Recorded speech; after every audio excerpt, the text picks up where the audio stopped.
If you want to know how to survive your first international trip with your spouse and kids, continue to watch this video. So hey, I am Mommy Trisha. I vlog about motherhood, parenting, faith, veganism, and everything about exercising.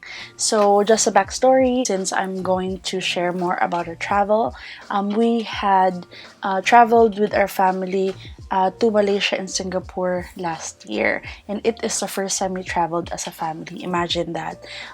We traveled to two countries agad-agad with no experience at all going international. Okay, so here I am sharing some tips on how to prepare yourself with your family for your first trip abroad or international trip.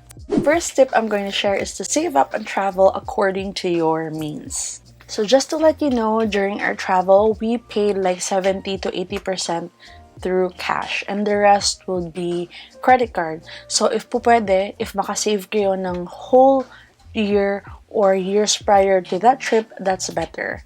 If not, I'll explain to you what you can do. If you have an online account and if you have a Union Bank, I want to share this feature on their app. Hi, voiceover Trisha here. This is the main home view of Union Bank app. I just scrolled down so you guys will see my savings.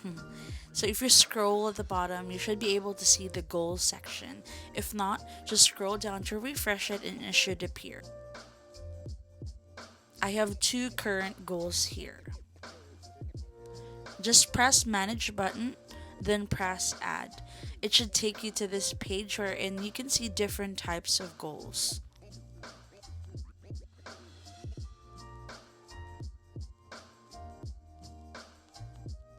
Once you figure out what you want, just name it appropriately.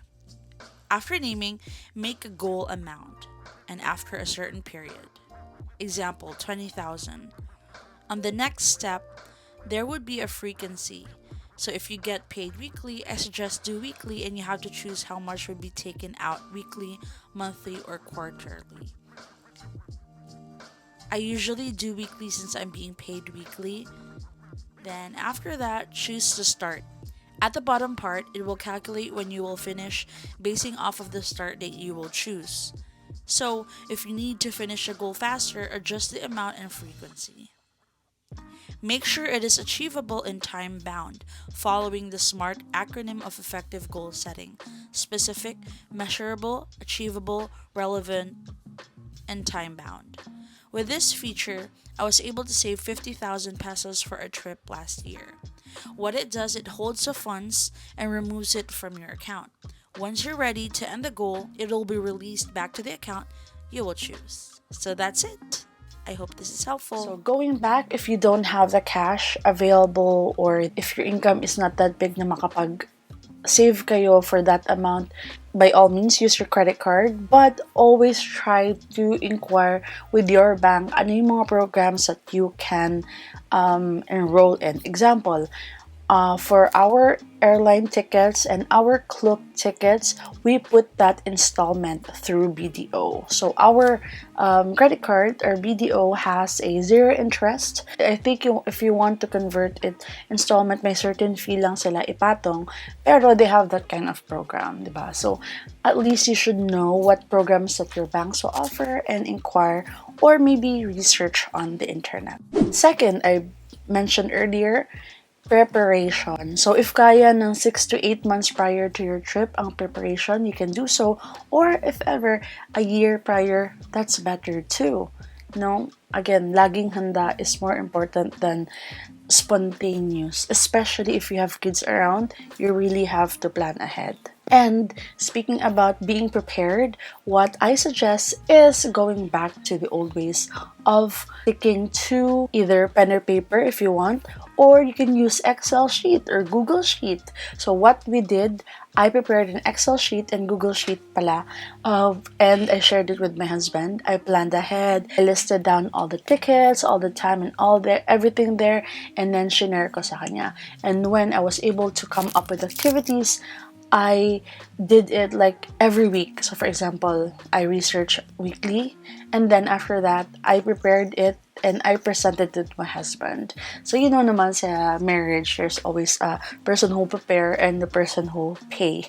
So ako yung prepare and he will pay for our trip. Not the entire one, but I also gave money. Pero I'm the one who prepared because I think I'm good at my research skills. Tsaka nag-enjoy ako preparing for our trip and where we will go. And as a wifey, we're biblical spouses, we have to brainstorm together and submit to your husband. So, we have to always get their opinion. Hindi ka lang na puro about sa sarili mo because sometimes God will not bless you if you continue to push yourself, your ideas, and not listen to your husband. So, try to brainstorm together and get input and share your input as well para you're gonna be on the same wavelength. Third tip is choose your priorities. Okay, so just to share with you before I expand on the tip, so our trip was so jam-packed. Imagine, in Malaysia alone, pumunta kami ng I think 4 places or 5 places. And in Singapore, we were able to visit 5 places too. So imagine we went to Legoland and Universal and nakakapagod. I mean, after that na doon na-injure yung knee ko. So choose your priorities. If you want to stick with chill activities, go to that.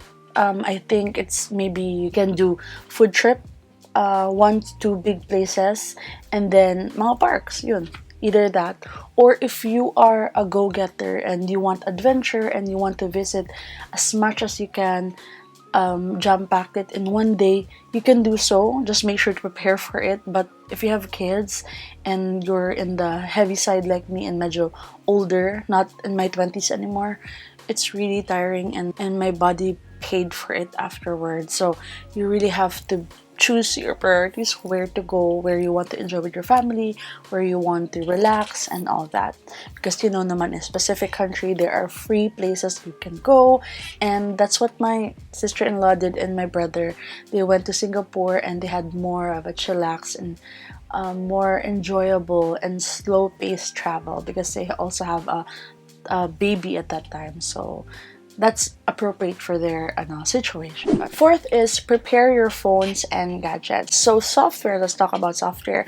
You have to check your phone, your data, if you want to consider getting a roaming in your postpaid. Ako, I did because I need to access my signal, my Globe signal for GCash, and when I still have my business. So I did roaming. At the same time, I made sure na walang extra charges with my plan. Nag-stick lang ako sa certain package para they will just charge me that, not beyond it.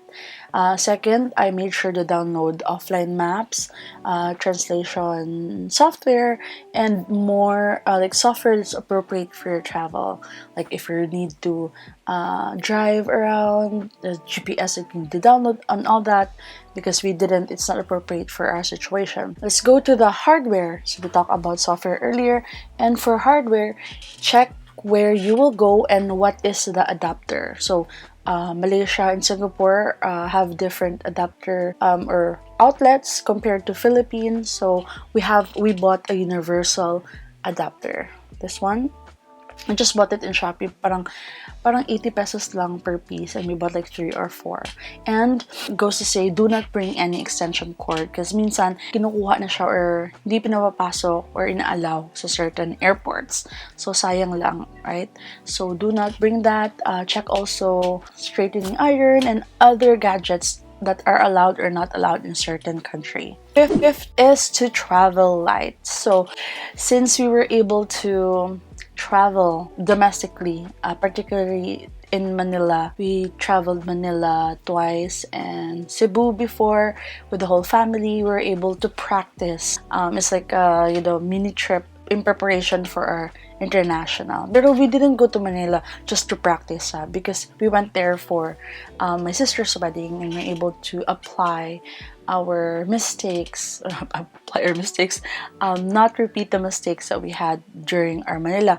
So strict rule is dalawang bag lang per person. So, meaning one hand carry, so a light luggage na may wheels, and the second bag which will have our gadgets there or mga small personal stuff. So, yun lang. 2 bags per person. And even my bunso, Hunter, he's 7 years old, right? He also brought his small wheeled bag and a small lunch bag. Dun yung pagkain since wala naman siyang personal things a lot. So, he also needs to bring it on his own.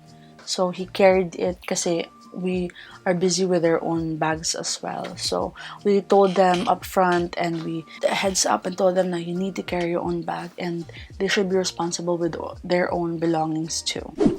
Okay, our sixth tip.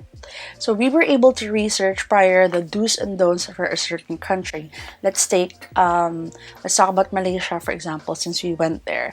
So since Malaysia is an Islamic country and 63% of the population are Muslims, I made sure to research and share with my family and my spouse what the do's and don'ts. Example, not allowed to do PDA or public display of affection, and sometimes Filipinos are like that. So I told my husband, and other things that are important while we're traveling. This one, seventh tip: physical preparation. Okay, so this hasn't been mentioned a lot in other vlogs or not really talked about with my friends or families kasi mas important sa kanila ang magiging sexy or payat sa photo. They forgot about stamina, agility, endurance, strength, flexibility, o pagiging, nimble. Because again, when we travel, right, we always walk, maybe run, carry, take care of our kids. So, it's really important to build our immune system. Minsan din sa pagta-travel, nagpupuyat tayo, diba? So, we have to build our immune system and make sure that we can do all those physical activities because we're the parents or we're adults in the trip. So, importante hindi magkasakit. At the same time, physically, we will not be incompetent. So, we all should be available all the time. We can easily carry them in case of emergencies or whatnot. In our case, what we added to our program since we were weightlifting that time, and even now, we just added more endurance. So, I was walking a lot. I was using the treadmill a lot and putting or adding incline to my program para hindi mahirap sa lakad-lakad. Because truly, after our trip, we were able to, my gosh, 10,000 to 20,000 steps a day. So, we were prepared. So there are a lot more that I can tell you, especially small ones, but I want to share is to pray to God. So no matter how prepared we are or financially capable, if it's not according to God's will, it will not push through at all. So before you purchase any big purchases like tickets or reserve hotels, make sure to pray and discern what God wants for you. Because I know He will always bless you with the right people, the right flights, the right accommodation if it's really according to His will. So if you have any questions, let me know and I'll be glad to help you. Thank you so much for watching.